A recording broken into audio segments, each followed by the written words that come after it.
One of our deepest rooted families in the community. One of the individual Mundys that is quite celebrated is George Warren Mundy. And he had a life that books have been, I guess, written. I don't know.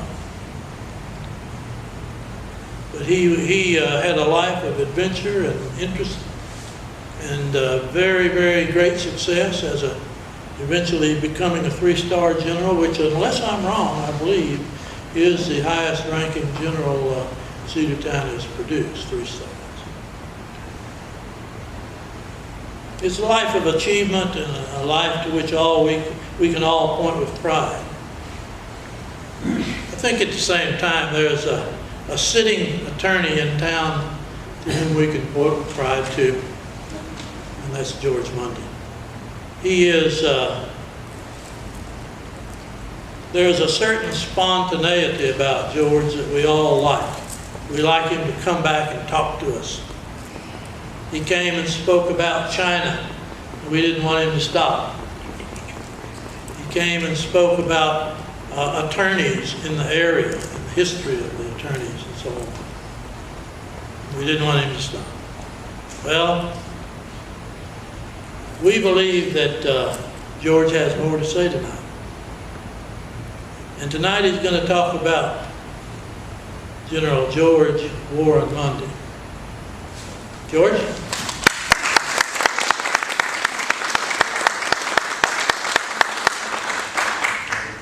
Thank you, Tom. It's a pleasure to be here and speak about my uncle. It's one of my favorite subjects.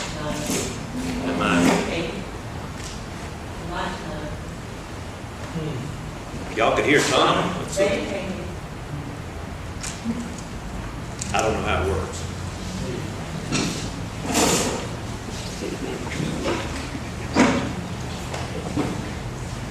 Testing. Johnny, you know which mic number this is? You just speak louder. Testing. It is.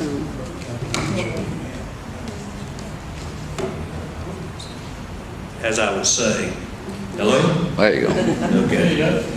It's a pleasure to be here tonight to talk about the life of my uncle. It's one of my favorite subjects, but I want to warn you, if you ever try to make a presentation to the Historical Society, as I tried to with a couple of these books, the biographies of my uncle, Tom's going to say, sure, we'll accept those when you make a presentation to the club and or to the society.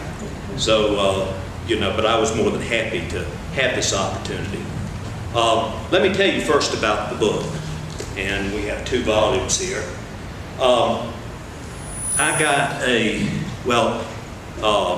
the clerk, city clerk, trying to remember who that was, but they called me and said she'd gotten a letter and from a gentleman by the name of Bob Baird, and he wanted to know if we had any idea where General George W. Mundy now resided.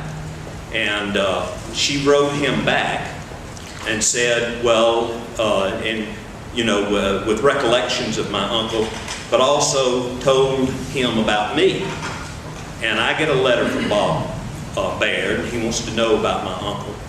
And he said he was interested in writing a memoir of my uncle. So I said, let me check with my uncle, and I called Uncle George, who lived in San Antonio, Texas at the time, explained to him who he was. And Uncle George remembered him from the 309th Bomb Squadron. And it turned out that Bob Baird had written the history of the 309th Bomb Squadron, and he now wanted to interview my uncle. So my uncle said that sounded fine to him. And not long thereafter, Bob and some friends who had served under my uncle traveled to San Antonio and began a series of interviews. This led to the writing of the biography, and it was co-written by my uncle's daughter, Jan Mundy Detreville, And it's really one of those, it was a gift to my uncle in his latter years, because it put together a complete summary of everything he had experienced through his life. This was not the kind of book that was going to be a seller. You know, you're not going to put it in bookstores. But everyone in the family got a copy, and many of my uncle's colleagues throughout his career got copies, and it makes quite a memento. And I recommend it to you because it's interesting from the standpoint of growing up in Cedartown, and then going to West Point, and then coming up with the Army Air Corps, and the experience of World War II, and then the Strategic Air Command, up to the time he retired in 1963. And if you're just into pictures, it has some really nice pictures.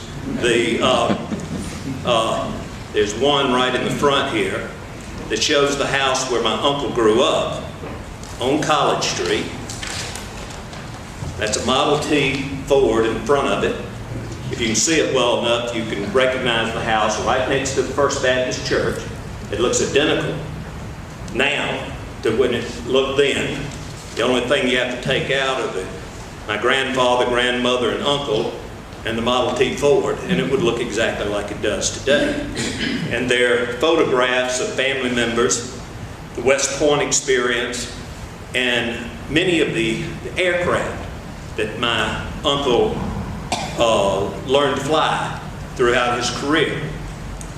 Now, my Uncle George Mundy was born in Cedartown in August 1905. He grew up here. He had interesting stories. His best friends were Joe Holmes, Sterling Holloway, Stovall Trewick, and people in that group. And he talks about growing up in Cedartown. And he was, my grandparents had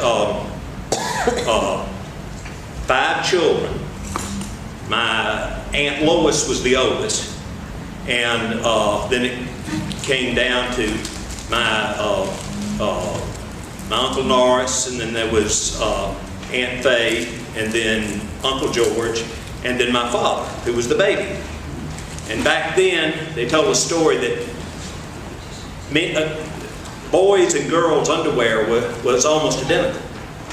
And the way you got your underwear was you bought new underwear for the oldest child. And the child that had outgrown the underwear was passed down to the next child. So my Uncle George said he never got new underwear. And they used to go swimming, he and Stovall and Joe, and they had a swimming hole. There were 2 of them. They called them Big Aches and Little Aches. And they were at the end of Canal Street, or College Street where it hits Canal. It was in that area. But that's where they would spend the summers. And they would skinny dip. And they would get to the ponds, and my uncle would always go behind a bush to undress. And they thought, my gosh, is he modest. You know, it's just a bunch of the guys. But it turned out he had on his sister's bloomers. He did not want them to see it. But he grew up, he was captain of the Cedartown High School football team. And he went off to Emory University for his first year in college.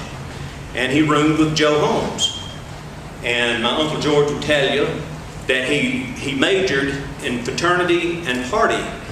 And he didn't have a lot of direction. And one of our relatives was Major Homer Watkins, who was a lawyer here in Cedartown. And he said what George Mundy needs desperately is a military school, and possibly West Point. Well, my grandfather, who was the judge, looked into getting an appointment.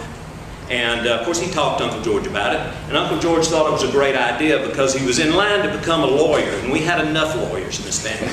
He had always been intrigued by flying, and he thought West Point would give him the opportunity to learn to fly. Well, it turned out our congressman at that time, Gordon Lee, was a friend of my grandfather's and got my uncle an appointment. So he finished 1 year at Emory. But then he got an appointment to West Point. And let me digress for a second. Sterling Holloway was a good friend of my uncle's. And Sterling Holloway was always putting on productions, having shows. And his home was right next to where the commercial bank is now, or the county administration building now. And they had a barn in the back, and that was their stage. And Sterling would produce these shows, and he'd have all the kids in it. And they were doing a show one time, and my uncle had a part. And he was to come out and say, "Come flee with me, fair princess." And he walking out and he said, "Come flee." I later saw, I lived in California when I was in the Air Force, and got together with Sterling several times. But one time I was with friends at Laguna Beach, and I was telling them about Sterling Holloway, and they said, "Is there any way we can go see him?" Anyway, I ended up calling Phil Brewster, long distance, got it through information, got Sterling's telephone number, called him. Someone answered the phone, and I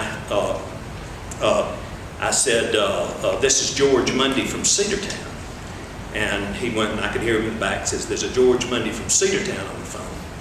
And Sterling got on the phone and he says, "Come, flee with me." And I had to explain, "No, I'm not George. This is Bill Mundy's son, George." And of course, he invited me and my friends up and gave us a tour of his beautiful home in Laguna Beach and his art collection, which was incredible. But that was just another line. When my uncle was to go to West Point, my father accompanied him on the train. And they went up to New York, and they stayed in separate hotels. My uncle was going to the Democratic National Convention, and he was just escorting my Uncle George up there. And as soon as Uncle George got to New York, he called his good friend Sterling Holloway, who was appearing on Broadway. And Sterling says, "I'll show you the town." So Sterling came and got Uncle George, and they stayed out all night. And he had to meet my grandfather at the train station at 7 o'clock. Well, he didn't get in until 6, and he was in really no condition to do much of anything. And my grandfather was disgusted. They got on the train to go to West Point. Got to West Point, and of course Uncle George was a plebe, and the upperclassmen were waiting on the new freshmen coming into West Point.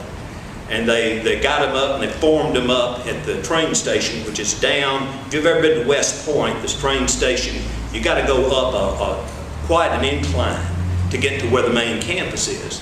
Well, they formed him up, and the last thing my grandfather remembers is watching his son George Mundy run up the hill with, the upperclassmen with, sticks like that. And he said that he had a great feeling of relief because he felt like George Mundy had now been exposed to discipline. And my Uncle George would always say that was the best move he had ever made. And he did well at West Point. He graduated 37th in the class of 261. And he immediately joined the Army Air Corps. Now, the Air Corps at the time was not the prize of the military. It was sort of an offshoot. It had low funding, and it was considered just something for daredevils and things like that. It was not the path to move right on up. But that's what he wanted, and he went out to Texas to learn how to fly. And these were black biplanes, Curtiss biplanes, and with with fabric and 2 seats, one in the front and one in the back, and a stick, no instruments, and he learned how to fly. And that's where he first met Curtis LeMay, and and then the people he met throughout this, one day would all have significant roles in the military, and especially in World War II. He went from air base to air. They weren't air bases then; they were fields, and established across the country. And one of his first jobs was flying the mail. And the Army Air Corps flew the mail. And he was flying mail to Salt Lake City. And he was flying across the Continental Divide. And he started up several times, and the visibility was so poor he turned back. And then, but another person would land, and it seems like everybody knew each other then. And he would talk to his friend and say, "Yeah, I got through. I think you can make it." So he got back in, and he started up, and he was in a canyon. Go through a canyon. The highest the plane could fly was 10,000 feet. There were peaks that were 12 and 14,000 feet on both sides. And he was flying into it, and he flew right into a snowstorm. He had no visibility whatsoever. The temperature was below freezing. His instruments froze up. He could not see. He had no instruments. And he said that is the well, I guess the scaredest he said he had ever been. Now, he went through World War II, went through combat. He was never as fearful as he was at that moment because, well, what he did, I always found this an interesting story. He let the stick go and let the plane fly itself. And what the plane naturally did was climb. And he felt it go to the right or the left, but then it would correct itself because of the air currents, however it works along the mountains. And he said, and he did that for almost an hour, and then he broke out. And he could see, he was right above Salt Lake City, and he landed. He said if he had tried to steer the airplane, he would have probably gone right into the side of a mountain. During the years he, this was during the period he would fly in. He flew into, my parents got married in 1932. And my uncle flew in for the wedding.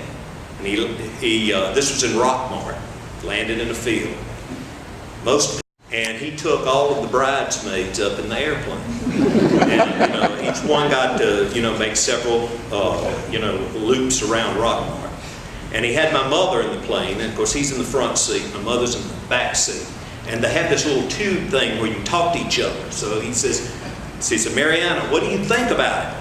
And without talking into the tube, Mother stuck her head out. She was going to say it's wonderful. And all she said she can remember is that her mouth filled up with air. She couldn't talk for 15 minutes.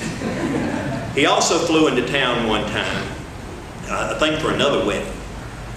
And he came in over Cedartown, and he flew down Main Street sideways with one wing just above the top, gunning the engine, going all the way down Main Street. And the airfield at that time was on the south end of town. And when he landed, the sheriff was there, and about 10 other, the entire police force in Polk County was there waiting on him. And my grandfather, who was the judge, had to intervene to keep him out of jail.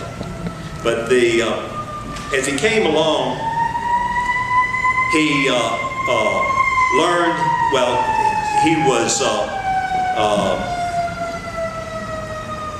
he flew just about everything that existed. The early fighters, the F-86, the F-102, the F-106. He was checked out in the bombers, the B-47, the B-52. At one time, he flew an F-106 fighter plane and reached Mach 2.07, over 1,500 miles per hour, twice the speed of sound. He was also checked out on the British Hurricane and Spitfire, the Lancaster bomber, and he flew everything that you can think of between the Curtiss biplane and the B-52 supersonic bomber. He was, at one point he got somewhat discouraged because you graduate from West Point and you are a second lieutenant. It took him 2 or 3 years to become a first lieutenant, and then a decade to be promoted to captain. This was between the wars. There wasn't a lot of emphasis on the military. But then, as the build-up toward World War II began, he was promoted very rapidly over a 5-year period from major to full colonel. And he was a full colonel at the beginning of World War II. 1933, he married his wife, Suzanne Buck. She was the daughter of a general, and was a military brat, had lived all over the world. And they made quite a couple together. He spent a lot of times in the Philippines, a lot of times in England, some in North Africa, but they went around the world with each other. At the beginning of World War II, my uncle, he spoke to my father and he says, "You ought to join a program with the Army Air Corps that's designed to release a pilot to fight the war." In other words, you would join the Air Corps, you would have a desk job, and that would release someone with the ability to fly to combat. So my father did that, and he joined the Army Air Corps, and he expected to be stationed in Hawaii or New Zealand. And when he got his first orders, it was with the 1st Marine Division at Guadalcanal. And he would write long letters to my uncle describing, he was there, at the height of the fighting. My father would do things like this. He would hitch rides to see what the bomber experience was like. And he would, on a mission, he would fly just to observe. And he would write letters to my uncle describing how the bomb bay doors would open and how the bombs would be dropped on Japanese positions and all of this. And at the time, my uncle was stationed in Del Rio, Texas. And he had been assigned the job of straightening out the B-26. The B-26 was one of our models. We have the B-24, B-17. Those were planes that had done all kinds of missions during the war, but the B-26, didn't hold up, and they gave him the job of straightening it out. And he was out there, and he had to straighten out the B-26 in a very short period of time before they were to be inspected by General Hap Armour. And during that period of time, when you're a base commander, you have a lot of civic responsibilities. And my uncle was speaking to a civic club in Del Rio or something, and he was talking about that he had spent his entire life, planning or preparing to defend his country. And now he was stationed at Del Rio, Texas, and his brother was at Guadalcanal. And he nearly choked up. He said that, it was really getting to him. And he kept asking for other assignments. And finally he got it. And he got a B-29 bomber squadron during the last stages of the war for the bomber offensive against Japan. This is a B-29 Superfortress, and was, the most significant, plane to come out of World War II. Forerunner of the B-52, and had long distance and could carry large payloads. And he was first stationed he had a squadron at Saipan, and then after Iwo Jima was taken, he was stationed at Tinian. And Tinian is where the atomic bomb was assembled. He had a squadron. He flew 22 missions against Japan as a pilot and squadron commander. In 20 of those missions, the plane came back with damage. And in one mission, they were hit by flak, and they were losing altitude. And they were jettisoning everything they could to stay in the air. They got down to 2,000 feet. And another B-52 followed them down to give them cover to keep the Japanese fighters from attacking the crippled airplane. The gunner in the other B-52 was Bob Blair, who later, helped write this book. They got out over the water about 5 miles off the coast. At that stage of the war, our Navy controlled the water right up to the edge of the Japanese shore. And they bailed out. And my uncle there was a crew of 12. They bailed out one at a time. My uncle was the last to bail out. When he was bailing out, he looked over his shoulder, just looked back at the plane, and the door to the escape hatch was doing like this, and he crashed into it. And he injured his hip, and as a result got the Purple Heart for that. Later years later, the degeneration in his hip caused him to, the last few years of his life, he really couldn't walk that well. But they were in the water for less than 10 minutes, and one of our submarines, the Pintado, picked him up. It was a ritual. When the pilots, or when the crew was picked up, the submarine crew would basically strip them down to their underwear and hose them down. It was part of the ritual, and bring them back. And then the submarine was on strict radio silence. And it took a week to get my uncle back to Tinian. And when he walked into his barracks, they had all of his personal items boxed, ready to ship back to Sioux, because they thought he'd been killed in action. But after the war, my uncle got involved. He was, one of his close associates was Curtis LeMay. And he got involved with the establishment of an independent United States Air Force. They had seen the model of the Royal Air Force in Britain and what the Germans had with the Luftwaffe.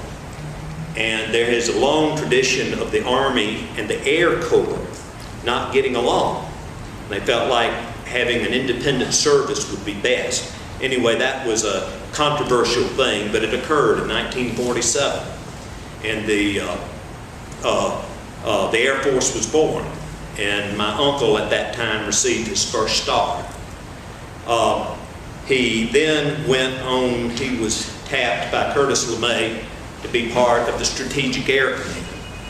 He spent a number of years at Barksdale Air Force Base as the commander of the 2nd Air Force. And that was 15 SAC bases in the eastern United States. And then later he went to as the commandant of the Industrial College of the Armed Forces. And he had that position for a number of years. He had some funny stories. He said, once you become a base commander, he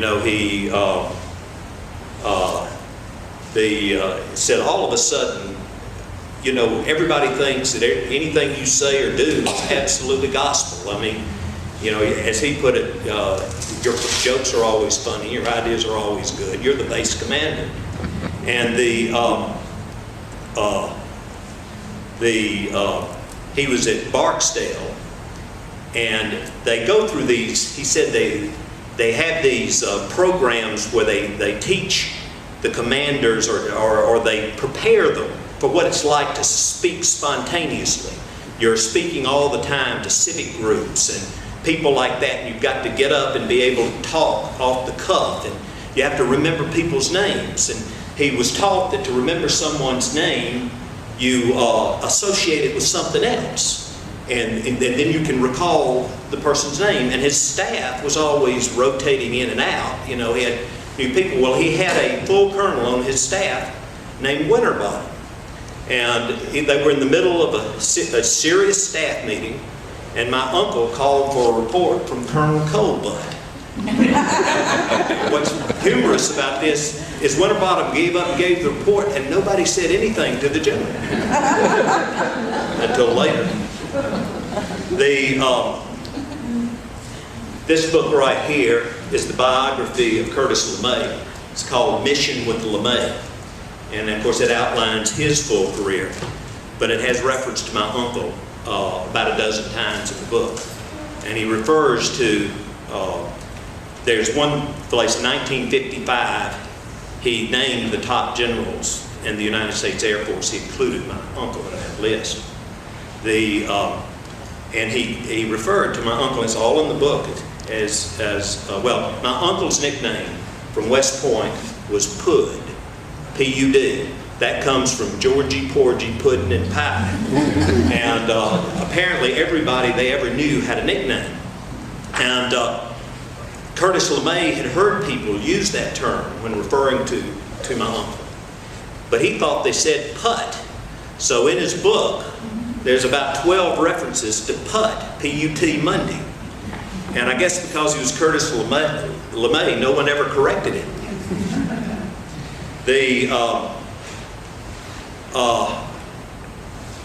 My uncle was advisor to Harry Truman, Dwight Eisenhower, Richard Nixon, and John Kennedy.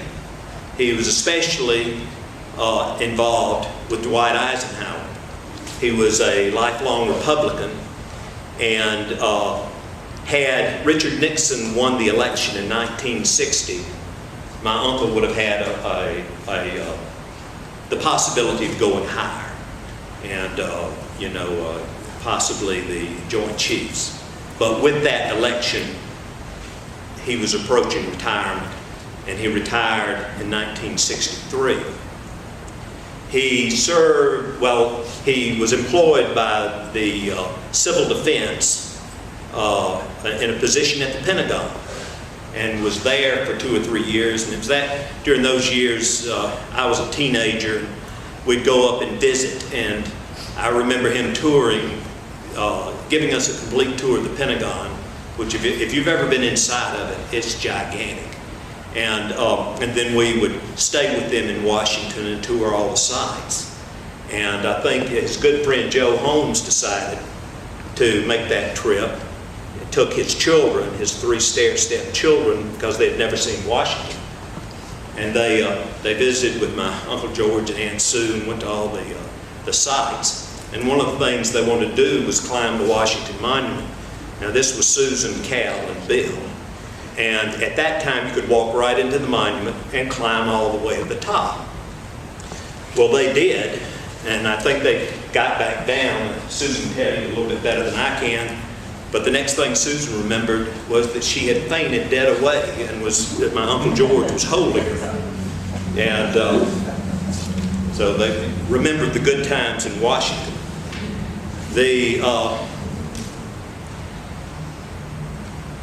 My uncle then, they retired to San Antonio, Texas, and there's a large retirement community there. He played golf 6 days a week. Said he would play golf 7 days a week, except the course was closed one day. He accumulated 10 holes in one, but he'd be the first to tell you that the golf course was not that challenging. But he enjoyed playing with his friends throughout their career. And then the one thing as he got older that he regretted, his health began to fail. He could not stay on his feet for any length of time because of the hip injury from World War II. But as he told us many times, he simply outlived everyone he had ever known. He died at the age of 95 in 2000. He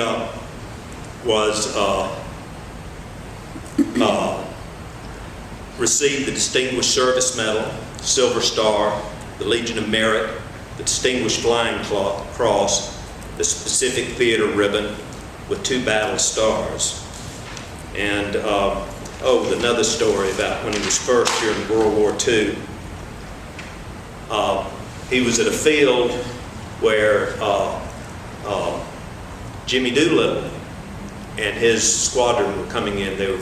They were testing B-24s for short takeoff and landings. And my uncle was in charge of the arrangements for that, to structure the field for these short takeoffs and landings. And he pulled Jimmy Doolittle over and said, "Jimmy, what's going on here?" And he says, and the first time they prepared there for, I don't know, several months, perfecting the short takeoff and landing. And the first time my uncle knew what it was when he picked up the newspaper one day, and it said, Doolittle bombs Tokyo. And they had taken the B-24 and modified it to take off from a carrier. And that was the retaliatory bombing raid after Pearl Harbor. Well, my uncle always enjoyed coming back to Cedartown. No matter where he lived, he always told people he was from Cedartown. And he certainly had a colorful life. And I appreciate the opportunity of sharing some of that with you. And at this time, I present 2 of the books to the Historical Society for its library. Thank you very much.